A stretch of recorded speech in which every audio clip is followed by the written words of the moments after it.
ulah ngaremehkeun kesang salaki. Sabab urang mah teu apal kumaha hesena neangan nafkah keur nu jadi anak pamajikanana.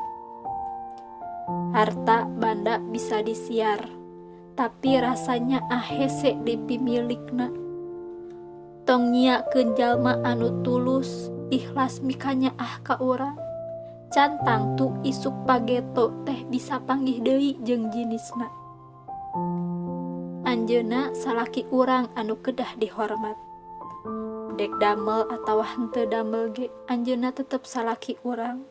Dek berilmu atanapi henteu berilmu ge, anjeunna teh tetep imam urang. Romantis atanapi acuh, anjeunna bapana barudak urang. Ramah atawa galak, anjeunna teh tetep nyiarkeun katuangan kanggo keluarga urang. Ieu mah lain ngeunaan naha anjeun pamajikan kudu nurut jeung hormat ka salaki anjeun. Tapi ngeunaan anu marentahkeunana kudu nurut ka salaki. Saha nyaeta Gusti Allah anu Maha Suci. Sabaraha kali anjeun ngangkat sora anjeun di payeunun salaki.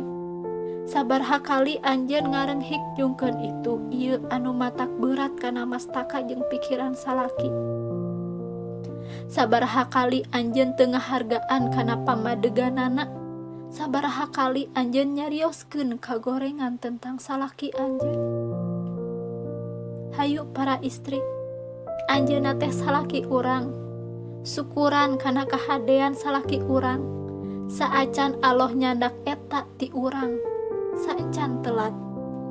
Lamun urang taat ka salaki urang, mangka Allah ngajanjikeun surga pikeun urang, sangkan urang teh teu rugi.